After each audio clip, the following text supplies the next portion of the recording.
Younger women consistently pose a particular inquiry to mature men, yet 97% of you remain unaware of its true significance. You perceive it as ordinary dialogue. You believe it's merely superficial conversation. You assume they're simply exhibiting politeness or engaging in routine banter.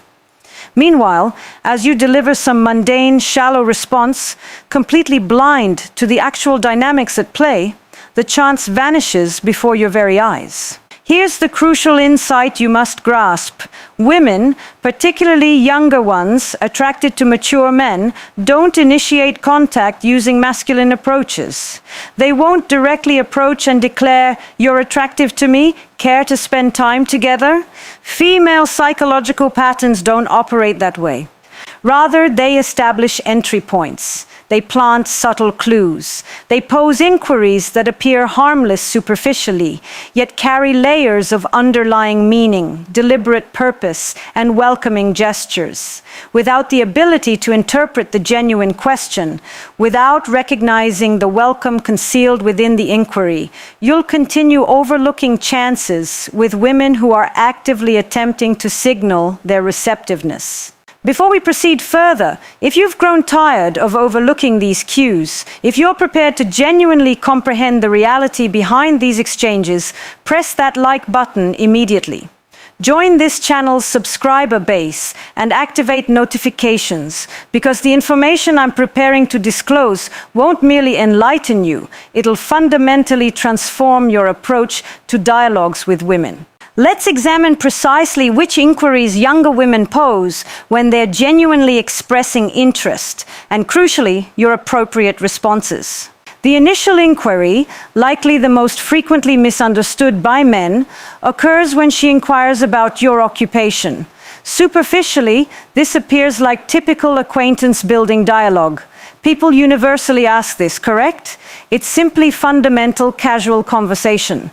However, when a younger woman questions a mature man about his work, she's not merely collecting professional details. She's evaluating something far more profound.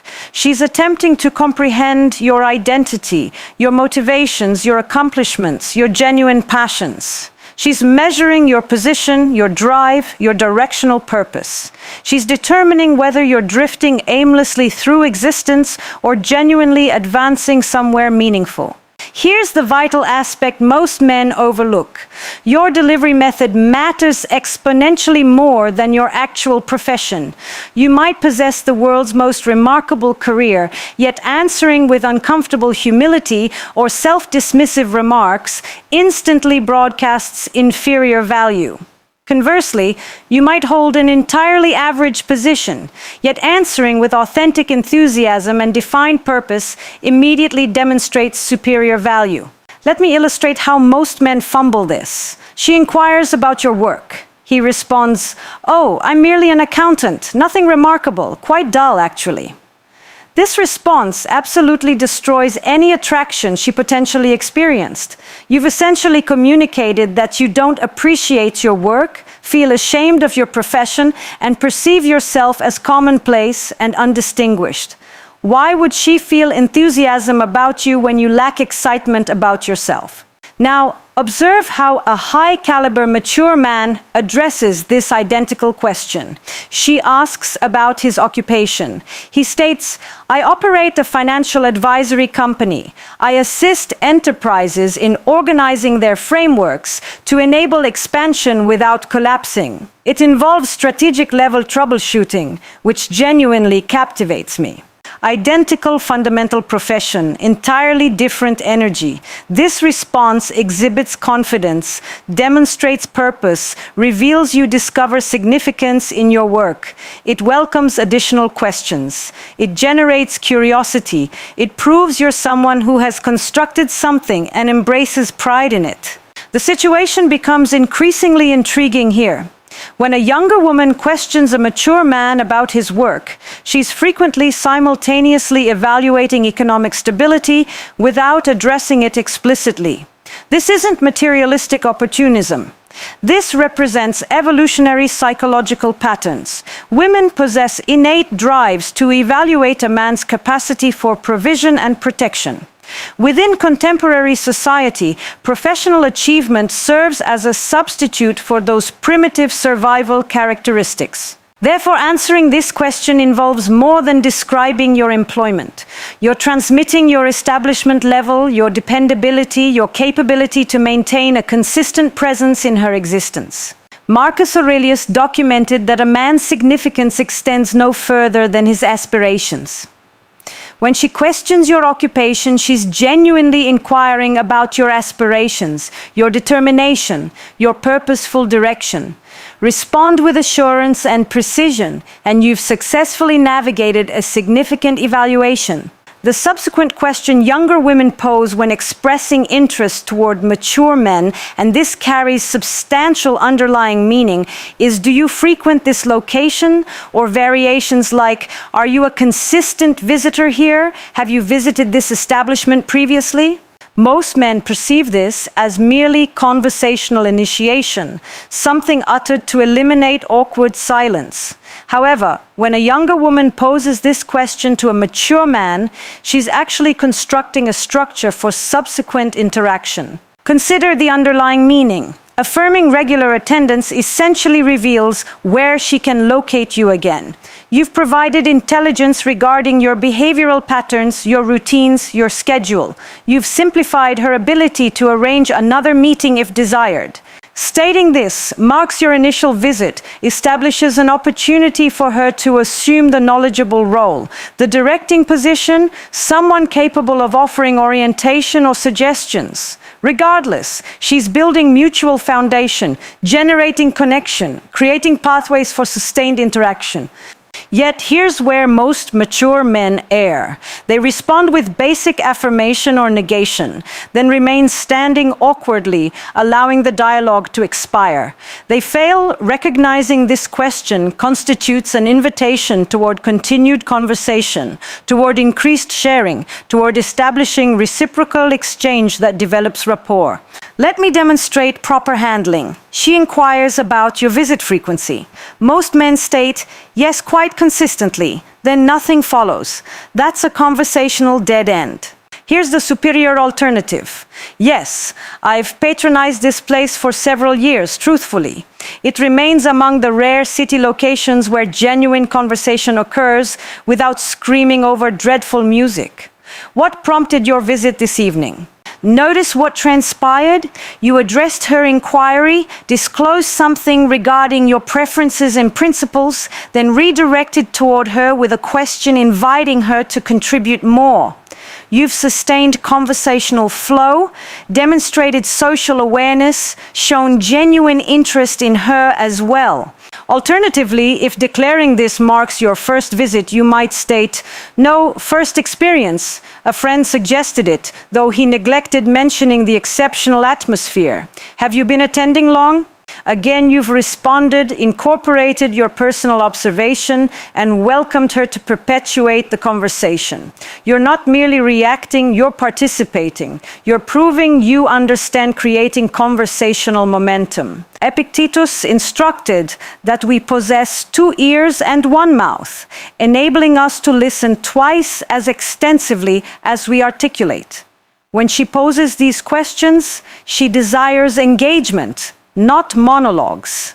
Provide her with substantial material to develop, then welcome her to reciprocate sharing. The third question, and mature men nearly universally misinterpret this, occurs when she asks, what's your connection to the host? Or, how do you know people present? Or, what brought you to this gathering? Superficially, this resembles standard social mapping, merely attempting to comprehend the context, identifying social relationships. However, when a younger woman poses this question to a mature man, she's executing something considerably more sophisticated. She's measuring your social worth, your network, your placement within whatever social environment you're occupying. She desires knowing whether you're a central character or peripheral one. She wants understanding if others appreciate you, respect you, actively pursue your company. Because here's attraction's fundamental truth. We experience attraction toward individuals whom others find attractive.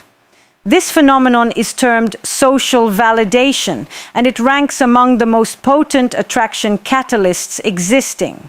When she inquires about your social connections, she's genuinely asking, are you someone others appreciate? Are you socially integrated? Do your circles respect you? Your response to this inquiry either enhances or reduces you in her perception. Here's how most men ruin it.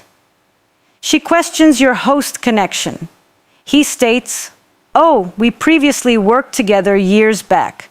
I haven't genuinely maintained contact with numerous people from that period." That response subtly transmits that you're insufficiently connected, that you've permitted relationships to decay, that you're potentially isolated or lacking social value. Now, observe a superior handling method. She asks about your host connection. You state, "I've maintained acquaintance with him for approximately a decade. We collaborated on a project that achieved excellent results, and we've remained close subsequently. He's among the rare individuals I genuinely allocate time for." That response communicates you maintain enduring relationships, that you're discriminating regarding your investments, that you're someone worth maintaining connection with. It's confident without appearing boastful. It demonstrates social worth without excessive effort. Here's the advanced technique. After responding, you incorporate something like, "How about yourself? I haven't observed you at his previous gatherings." Now you've accomplished something powerful. You've subtly implied you regularly attend these assemblies, that you're acquainted with the social terrain, that you're an established member, not an outsider. And you've also generated an opportunity to discover more regarding her social positioning. When she reveals she's new to this social sphere or attending with a friend who knows the host, you've just identified that you possess superior social worth in this context compared to her, and that perceived elevated value generates attraction. Seneca documented that we experience suffering more frequently through imagination than reality. Most mature men imagine they're at a social disadvantage with younger women. However, when you exhibit robust social connections and respected positioning, that imagined disadvantage vanishes. Question 4. What are you drinking? The fourth question younger women pose when expressing interest toward mature men, and this becomes incredibly revealing once comprehended, is, "What's your beverage?" Or, "May I purchase you a drink?" Or, "What's recommended here?" Most men perceive this concerns beverages exclusively. She's thirsty. She desires a suggestion. She's exhibiting politeness. However, when a younger woman questions a mature man about drinks, particularly if she offers purchasing one for you, she's executing something very particular. She's manufacturing an excuse to remain within your vicinity, to prolong the interaction, to possess justification for continuing conversation with you. Consider the logistics. If she inquires about your beverage and you inform her, she now possesses usable information. She can order identically, establishing commonality. She can question you regarding your selection, prolonging the conversation. She can utilize it as a foundation for discussing preferences, experiences, narratives. If she offers purchasing you a drink, this becomes even more significant. She's reversing the conventional dynamic where men are anticipated to purchase women's beverages. She's exhibiting interest through action. She's investing in you, and investment generates attachment. The more someone invests in you, the more they rationalize that investment by persuading themselves you're worthwhile. Yet here's where most mature men completely bungle this. When she inquires, "What's your beverage?" they deliver a single-word response: whiskey, beer, wine, then silence. That's a squandered opportunity. Here's proper handling. She asks about your beverage. You state, I'm enjoying a Negroni. It's among those beverages people either adore or detest. No neutral ground exists. Something about the bitterness resonates with me. Are you a cocktail enthusiast or more a wine consumer? Observe your accomplishment. You address the question, disclose something regarding your preferences and personality, established an opportunity for playful disagreement or agreement, and questioned her in return. You've converted a simple beverage inquiry into a conversation about taste, personality, preferences. Alternatively, if she offers purchasing you a drink, here's most men's response. Oh no, that's unnecessary. I'm fine. Appreciate it. That's rejecting her investment, shutting down her connection attempt. Here's the superior statement. That's uncommonly forward of you. I appreciate it. I'll accept another of what I'm drinking if you're genuine about that offer. Now, you've recognized her boldness, accepted her investment, and established a playful tone, adding some tension to the interaction. When she returns with your beverage, you can state, "Now, I'm curious what I accomplished to warrant that," generating an opportunity for her to explain, to disclose her interest, to perpetuate the connection. Marcus Aurelius reminds us that the obstacle becomes the path. When she offers something, don't perceive it as an obstacle to masculine conventions. Perceive it as the forward pathway in the interaction. Sag Frau is question 5. Are you here alone? The fifth question, and this carries absolute significance that most men entirely overlook, occurs when she asks, "Are you here solo?" Or "Did you arrive by yourself?" Or "Where are your companions?" Most men believe she's merely determining the social situation, comprehending who accompanies you, perhaps evaluating if you're available for conversation.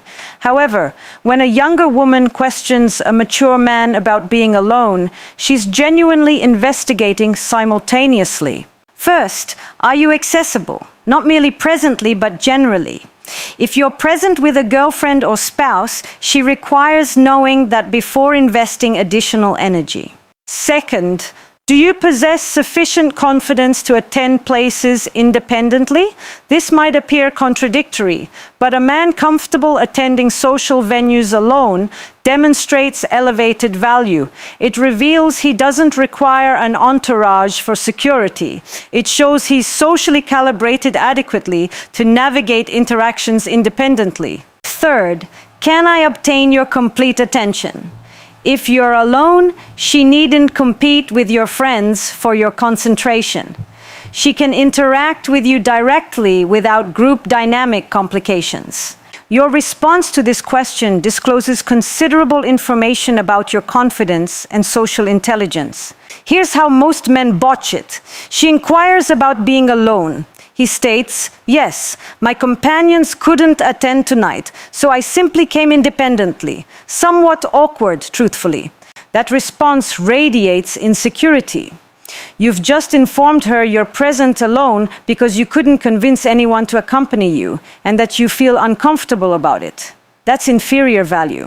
Here's a vastly superior response. She asks if you're alone. You state, "I am. I've discovered that some of the finest conversations occur when you're not distracted by accompanying people. Additionally, I appreciate the liberty to depart when desired without coordinating with anyone else." That response reframes your solitude as a decision, as a preference, as an independence and confidence marker. You're not alone from lacking friends. You're alone from choosing to be. Alternatively, if you're not alone, here's proper handling. She inquires about your friend's location. You state, "I arrived with several people, but I granted them permission to explore.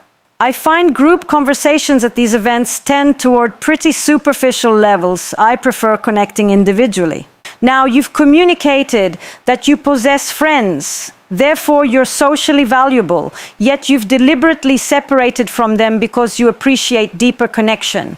And you've subtly suggested this conversation with her surpasses whatever your group is doing.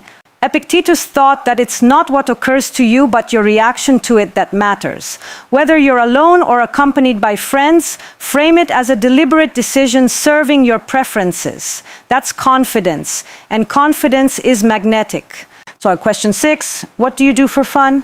The sixth question younger women pose to mature men, and this becomes surprisingly direct once you comprehend its genuine inquiry, is what activities bring you enjoyment? Or what do you pursue when not working? Or what are your recreational interests? Most men